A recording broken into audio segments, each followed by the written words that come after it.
पूर्व भागात गुढीपाडवा अर्थात उगादी पंडुकानिमित्त घरोघरी स्वादिष्ट आणि आरोग्यवर्धक पछडा या पेयाचा आस्वाद घेण्यात आला। मराठी संस्कृतीत गुढीपाडव्याला घरोघरी गुढी उभारण्याची परंपरा आहे। त्याचप्रमाणे तेलुगू संस्कृतीत घरोघरी पछडा बनवलं जातं। पूर्व भागात पूर्वापार चालत आलेल्या आंध्र तेलंगणामधील प्रथा परंपरेनुसार सर्व सण उत्साहाने साजरे केले जातात। गुढीपाडवा हा सण आंध्रातील परंपरेनुसार उगादी पंडुगा म्हणून साजरा केला जातो। या निमित्तानं पछडा हे आरोग्यवर्धक पेय पूर्व भागात घरोघरी तयार केलं जातं। यासाठी बाजारातून नवीन माठ आणला जातो। या माठात चिंचेचं पाणी, कैरी, गूळ, कडुनिंबाची फुलं, खोबरं, विविध फळांचे तुकडे टाकून याचं मिश्रण करून पछडा हे पेय बनवलं जातं।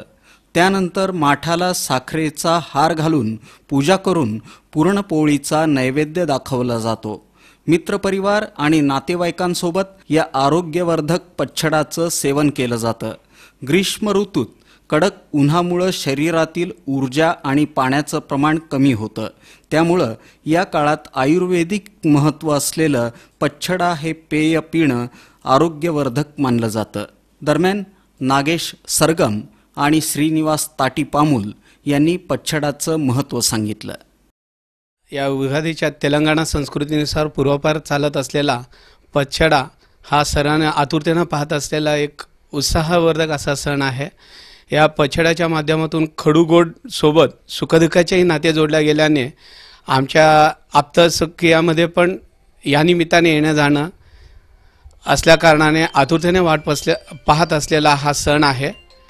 आणि या सणाच्या निमित्ताने आम्ही जे पछड्याच्या स्वरूपात इथं षडरूपी जो रस तयार करतोय त्यात प्रामुख्याने चिंचाचे पाणी, गुळाचे पाणी आणि कैरी या इत्यादीपासून आम्ही हा रस तयार करून सर्वांना सुखदुःखाच्या सोबत इतर वर्षभरात जे घडामोडी घडणार आहेत पंचांगाच्या माध्यमातून जाणून घेण्याचाही प्रयत्न या माध्यमातून होत असतो। या नवीन वर्षाच्या गुढीपाडव्याच्या निमित्ताने हा पछडा म्हणून आमचा तेलुगू समाजामध्ये जे प्राचीन काळापासून आलेला हा गोड शब्द आत्तापर्यंत आमच्या चालू पिढीमध्ये ज्या लोकांना माहिती नसेल त्या लोकांना माहिती करिता हा शुभकामना म्हणून सगळ्यांना शुभेच्छा देत आहे। पछडा म्हणजे आम्हाला अति उत्साही जण आम्ही हा दिवस चांगला गोष्ट त्यामुळे तेलुगू समाजामध्ये इतकं आमचे लहान मुलं शेजारपाजारी जेवढे लोक आहेत ना तेवढे लोक आनंदाने हा सण साजरा करतात। म्हणजे नवीन वर्षाचा हा सुरुवात असतो। जे मीठ आणि गोड हा दोन्ही शब्द मिसळून हा आंबटपणा आपल्याला चव म्हणून घेत होता। हे सगळ्यांना मी असं शुभेच्छा देतो।